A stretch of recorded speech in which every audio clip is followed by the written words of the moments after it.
आमाशय को थोड़ा हम जूम करते हैं और इधर लेके आ जाते हैं, बात समझिए। ये आमाशय को लेके हम इधर आ गए। अब आमाशय में क्या है, आमाशय में भी 3 प्रकार के भाग होते हैं।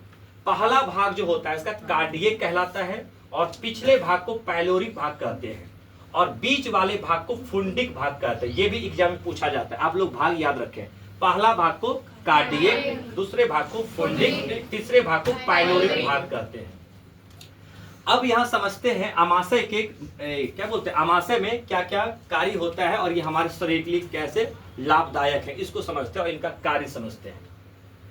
अब आमाशय में ही एक प्रकार का एक कॉलम नुमा या स्तंभ आकार का एक एपिथेलियस कोशिका पाया जाता है। एपिथेलियस कोशिका का स्तर होता है इसमें, और एपिथेलियस कोशिका जो होता है आपका नीचे के भाग में एक धसा हुआ आकृति का निर्माण करता है, और इस धसे हुए आकृति को ही कहा जाता है आमाशय ग्रंथि या जठर ग्रंथि।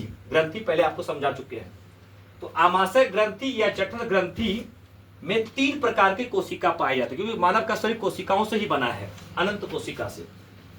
तो आमाशय ग्रंथि और जठर ग्रंथि में 3 प्रकार के कोशिका। पहला कोशिका श्लेष्मा या म्यूकस, दूसरा कोशिका है भित्तीय या अम्लजन कोशिका, आप लोग लिख भी सकते हैं। तीसरा मुख्य या जायमोजिन कोशिका, ये आपको याद रखना है, 3 प्रकार का कोशिका।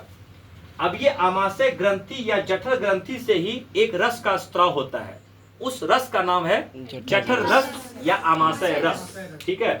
अब इस आमाशय रस और जठर रस में क्या पाया जाता है, हाइड्रोक्लोरिक अम्ल, म्यूकस और निष्क्रिय पेप्सिनोजेन। ये 3 प्रकार के एंजाइम भी बोल सकते हैं इसको, पाए जाते हैं किसमें, जठर ग्रंथि या आमाशय रस में। अब ये अब यह समझते हैं ये हाइड्रोक्लोरिक अम्ल कहां पे रहता है। ये जो 3 प्रकार की कोशिका है आमाशय ग्रंथि की, जो भित्तीय या अम्लजन कोशिका है, यहीं पर आपका हाइड्रोक्लोरिक अम्ल रहता है। हाइड्रोक्लोरिक अम्ल कहां पाया जाता है, भित्तीय या अम्लजन कोशिका में। ठीक है। अब इनका कार्य क्या होता है वो समझते हैं।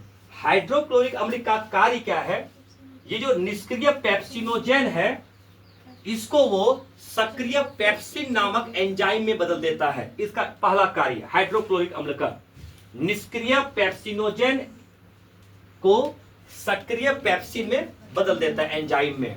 अब ये पेप्सिन क्या करता है, जो हम लोग आहार में प्रोटीन युक्त भोजन लेते हैं, उस प्रोटीन को पेप्सिन जो है पेप्टोन नामक एंजाइम में बदल देता है। पेप्टोन, तो याद रखिएगा ये पेप्सिन का क्या कार्य है और ये पेप्सिनोजेन का क्या कार्य, ये क्लियर हो गया।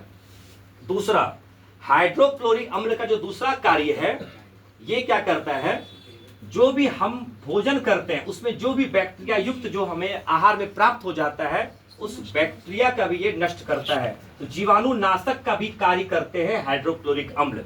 और हाइड्रोक्लोरिक अम्ल का जो पीएच मान होता है 1 होता है। यही हाइड्रोक्लोरिक अम्ल का जो पीएच मान 1 है, इसलिए इसको प्रबल अम्ल भी कहते हैं। यही हाइड्रोक्लोरिक अम्ल का जब पीएच मान 2, 3, 4, 5 हो जाएगा तो उसकी अम्लता का गुण क्या होगा, धीरे धीरे घटने, बोलो जैसे घटने लगेगा। जैसे घटने लगेगा हमारे शरीर में अम्लता की मात्रा बढ़ने लगेगा। तो फिर डॉक्टर हमको दवाई देंगे, 2 तरह की दवाई देंगे। पहला मिल्क ऑफ मैग्नीशिया, जिसको हम लोग एंटासिड भी कहते हैं, ठीक है, और सोडियम बाइकार्बोनेट क्षारीय देंगे ताकि इस लवण को काट पाए और ताकि ये अम्ली को काट पाए और लवण बना पाए। तो इस तरह के हाइड्रोक्लोरिक अम्ल का कार्य हो गया।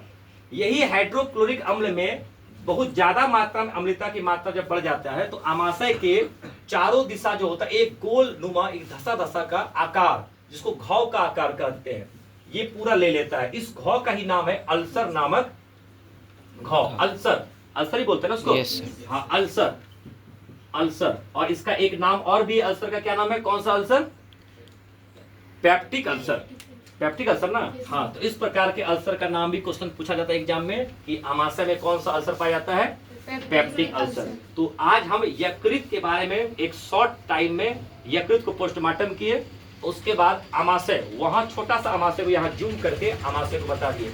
इसके बाहर एक भी क्वेश्चन नहीं है।